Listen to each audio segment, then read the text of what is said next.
سلامونه ګلونو زده کوونکو ښه راغلاست. جوړ په خیر تازه دا د قدیر الله شیرزوی بیا هم له تاسو سره یو ځای دی او هیله ده چې تاسو به ټول روغ جوړ یاستئ. نن مو ډېر جالب په زړه پورې او له خندا له خبرو ډک او له خوښیو ډک درس دی. هغه دی چې شی نو لومړی به تاسو سره کتاب وي، البته ستاسو خپل کتاب د دریم ټولګي د پښتو مضمون به در سره وي. کتابچه او قلم خو به خامخا در سره وي ځکه چې تاسو راغلي یاستئ درس ته. او څوم مخ دی؟ 11 مخ دی. عنوان زموږ تاسو چې دی د ماشومانو لوبې، د لویانو نه، د ماشومانو لوبې.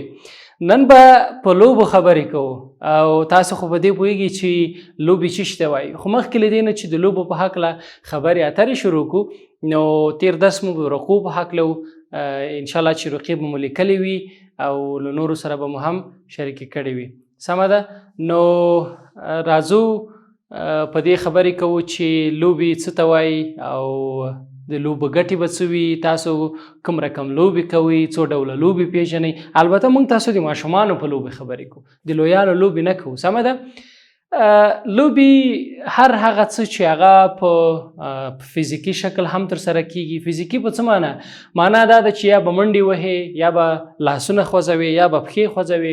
نو دې ته موږ وایو فزیکي، یعنې ستا بدن خوځېږي. یو ذهني لوبې دي. کومې لوبې؟ ذهني لوبې دي چې هغه په فکر کولو سره اکثره وخت ترسره کیږي. مثلا موږ تاسو که تاسو ته یاد وي کیسې لوستې وي چې سور د صندوقک دی، د سرو غمیو ډک دی، دا هم یو ډول لوبې دي چې خلک یې ترسره کوي. یا نورې ذهني لوبې دي چې په ریاضیاتو کې ډېرې ترسره کیږي. نو دا دې ته هم ذهني لوبې وایي.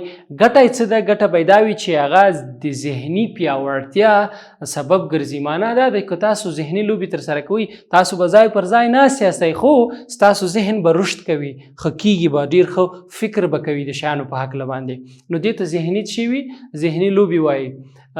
نو عموما ذهني لوبې زموږ لویان مشران ډېر زیات کوي. په کورو کې ناست وي، بیرون نه ځي، ژمی وي، یخه هوا وي، یا نور څه مشکلات وي، نو کور کې چې کله ناست وي نو بیا یو بل نه ذهني پوښتنې کوي. هغه ذهني پوښتنې هم لوبې دي او هم به د درس په شکل هم وي. خو راځئ نن په فزیکي لوبو خبرې کوو.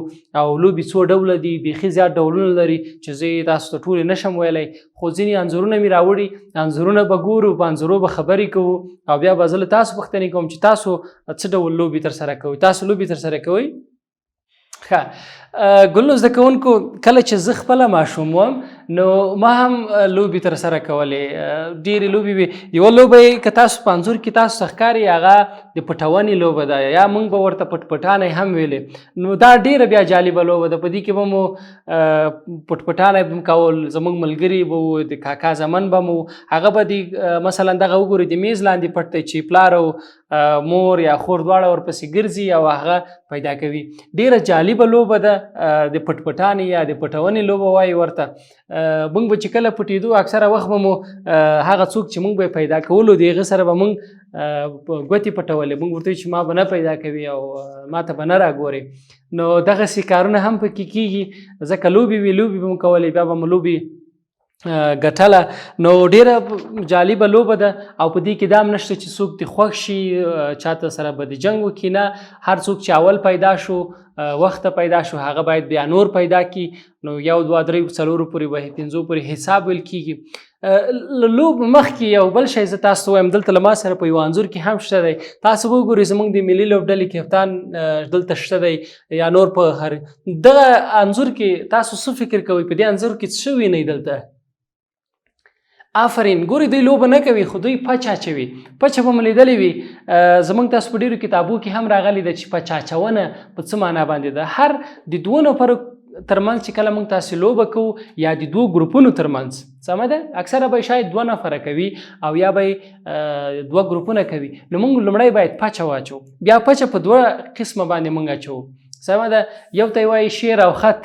اکثره وخت دغه د اوسپنې روپۍ اچوي، 1 2 هغه باندې بیا شیر او خط معلوموي. او یو یې لنده وچه ده.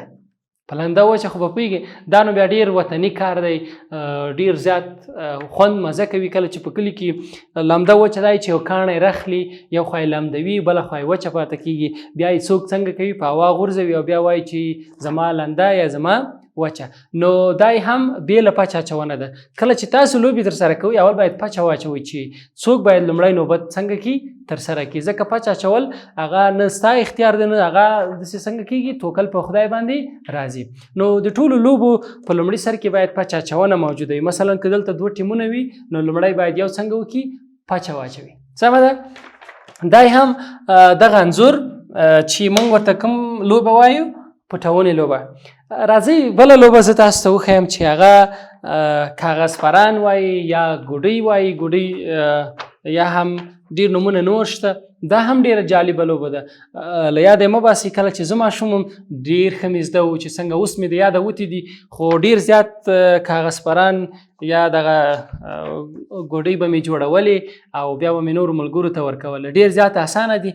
دا هم هغه لوبه ده چې ماشومان یې ترسره کوي، خپل وخت لري. عموما کله چې ژمی خلاص شي له هغه نه وروسته بیا نو د ګوډیو موسم راځي او خلک یې څنګه کوي کاغذ پران، بیا کاغذ پران ده نو او بیا په هوا کې الوزوي. نو دا هم د ماشومانو لپاره ډیره ښه لوبه ده، جالبه لوبه ده. بیا هم په دې کې زیات منډې هم نشته او د یو بل سره ډیر زیات پچ اچونه پکې نشته په دې کې، او خپل اصول معلوم دي، باید تار سره وي او په هوا کې الوزوه. او اکثره وخت د کاغذ پران جنگیم وي، یعنی یو بل کاغذ پران څنګه کوي سره جنگوي، وګوري چې د چا کاغذ پران باید بند پاتې شي. دای هم د ماشومانو بله لوبه ده چې موږ تاسو یې په کورونو کې په کلیو کې ترسره کوو. ګلنو زده کوونکو بله ډیره جالبه لوبه ده چې دلته ما سره یو بل انځور کې هم شته. نو تاسو به دې ته نه پوهېږم چې وایي، خو په موږ تاسو به په ډېر عامیانه اصطلاح ورته خوسای وایو. خوسای داسې دی ځینې خلک یا چپه پښه نیسي او یا ښۍ پښه نیسي. هغه چې ونیوله نو بیا جمپونه وهي. چې کوي جمپونه وهي او بیا غواړي چې مقابل طرف یا هغه بل ټیم چې کومه دی، لوبډله چې کومه ده، هغه څنګه کی ماته کی. په دې کې یو څه اکثره وخت څوک څنګه کیږي خوږیږي، خو تاسو کله چې چا سره یوازې به لاس ورباندې هغه په سینه باندې ږدئ چې مخکې را نشي. نو وګورئ دا هم ډېره جالبه لوبه ده، هم په کور کې هم په اتاق کې هم بیرون ترسره کیږي. خو یو شی له یاده بیا ونه باسئ چې دلته پچه هم شته او بل دا دی چې له خپلو همزولو سره باید ترسره شي. نو وګورئ ټولو یوه یوه پښه نیولې او څنګه کیږي منډې وهي. اکثره وخت به مونږ بیا پښه پرېښودله یا به مو پښه په ځان پر لاس پورې وتړله تر څو مو لاس تړی نه شي. دا ټول غیر قانوني ده په لوبو کې. باید په لوبو کې غیر قانوني کارونه څنګه شي ترسره نه شي. مثلا یو انځور یې دلته دغه دی، که تاسو وینئ چې دغه بل کوم ماشوم چې دی دغه یې مخ ته نیولی چې تر څو مخکې را نه شي. یعنې تاسو باید که لوبه کوئ د بل چا د خوږولو زیان باید ونه رسیږي تر څو هغه نور وګړي هغه شي. او بل دا چې ماشومان عموما ما لیدلي هغوی خپلې جامې مو وباسي. نو ځکه په دې تصویر کې که تاسو وګورئ ولې جامې وباسي، ځکه جامې ډېرې زر څنګه کېږي شکېږي پرې کېږي. نو په دې خاطر ډېر هغه ماشومان چې هغوی دا لوبه ترسره کوي خپل کالي هم باسي. خو ښه به نه وي چې یو بل زوبل کو یا کالو ته لاس وروړو، ځکه دا د لوبو څنګه دي خلاف دي. نو دا ځل به د نجونو په هکله خبرې وکړو. کوچنۍ نجونې هغوی خو بیا تاسو ته معلومې دي چې هغوی څه کوي. نو نانځکې ورسره وي، هغه کوچنۍ ناوې ورسره وي. مثلا دغه خو هغه شکل نه دی، خو دغسې کوچنۍ ناوې ورسره وي. نو دغه لوبه چې ده د نجونو دپاره بیا ډېره جالبه وي. هغوی کوچنۍ نانځکې جوړې کړې وي، هم پکې څه شی موجود وي، ټول د کورنۍ غړي وي، نومونه یې ورباندې ایښي وي. اکثره وخت ناوې پکې وي، شیخې ځي راځي او جنج ځي راځي، زوم وي پکې، ناوې پکې وي، خسر او خواښې پکې وي، سمه کورنۍ ترې نه جوړه وي. نو اکثره وخت په بیا کوچنۍ نجونې د یو هلک یا د دوه هلک د خپل ورور یا د کاکا زوی نه هم کومک غواړي په دې کې چې راځه ته موږ سره نن کومک کوه. هغه هم بیا ورسره ژاړي یا مثلا نور ساتیری کوي ورسره. خو هغه لوبه ده چې دوی خپل کوي. نو دغه عموما دغه د نانځکو لوبه چې ده هغه نجونې ډېرې زیاتې ترسره کوي. بله ډیره جالبه لوبه ده چې ما هم ترسره کړې ده او زه په دې مطمئن او ډاډه یم چې تاسو به هم کوئ. د ټیر وهلو لوبه ده. نو ماشومان بیا په دې کې څه کوي، عموما ټیر وي په لخته وهي. یو دغه د بایسکل یا د موټر سایکل ټیرونه دي، یو هغه لوی د موټرو ټیرونه دي چې هغه هم دا هم وطني لوبه ده، ډیره ښه لوبه ده. که تاسو کوئ نو هیله ده چې 2 3 4 نفره یې وګورئ چې څوک یې تیز بیایي یا ولي. نو دا یې د ماشومانو بله لوبه ده.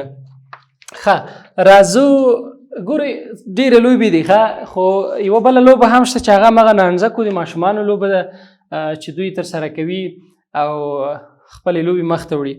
نو ګلونو زده کوونکو لوبې ډېرې زیاتې دي. همدارنګه د ګاټو لوبه ده چې هغه کاڼي ږدي، بیا یو بل ګاټې وهي، بیا هغه لاس داسې ایښي او هغه وهي، دا یې بېله لوبه ده. همدارنګه د توپ ویشتلو لوبه ده چې ځینې ماشومان چې کوي په توپ باندې یو بل څوک ولي او نور ترې نڅې کوي، منډې وهي. همدارنګه د بیټو بال لوبه ده. ما هڅه وکړه چې تاسو ته بیټو بال راوړم خو ونه شو. نو راتلونکي برخو کې به انشاءالله بیټو بال خولۍ راوړو، زه به یې اغوندم او تاسو به وګورئ چې بیټو بال. نو هغه هم تاسو په دریم ټولګي کې یاستئ، که تاسو کې څوک لویان کولی شي کرکټ لوبه هم وکړي. همدارنګه فوټبال لوبه ده، د بازي چې وایي یا د اوبو لوبه ده، هغه مه کوئ تاسو تر اوسه پورې ځکه چې خطرناکه ده. نو ګلونو زده کوونکو دا ټولې لوبې دي او موږ تاسو به بیا هم په 21 او په 22 مخ باندې په راتلونکي درس کې هغه متن لولو چې په دې کې څه شی دی، څه وایي. نو تاسو به بیا چې وکړئ هغه متن به څو ځلې څنګه کوي ولولئ او وبګورئ چې په دې کې څه شی دي، کومې خبرې لیکل شوي دي، او هم به هغه کلمې چې تاسو ورباندې نه پوهیږئ هغه به څنګه کوي، د هغوی لاندې به پنسل یا په قلم باندې خط کش کوي، یوه لیکه به کش کوي چې تاسو په دې باندې نه پوهېږم. انشاءالله په راتلونکي درس کې به بیا د هغوی کلمو معنا هم وایو او بیا به په دې باندې خبرې کوو چې په ماشومانو کې کوم ډول لوبې باید دوی وکړي، څنګه لوبې باید وکړي، کومې مشهورې لوبې دي. د ځینو لوبو انځورونه ما تاسو سره راوړي وو. نو اوس تاسو ماته وایئ چې تاسو کومې لوبې ترسره کوئ. ښه سمه ده. نو هغه لوبې همیش ترسره کوي. په اخر کې به زه تاسو دا وایم چې هغه خطرناکې نه وي، یو بل خوږ نه کوي او یو بل ته احترام وکړي، اصول مراعات کوي، نو بیا به لوبه ډېر ښه وي. او دا مو په یاد وي چې لوبه ګټونکی او بایلونکی لري. هر څوک چې وګټي قبول یې کړي، مبارکي ورکړي، هر څوک چې وبایلي هغه یې هم باید قبول کړي. سمه ده. ښه نو ماته به اجازت راکړئ، متن ولولئ او بیا به راځم له خیر سره. خدای په امان.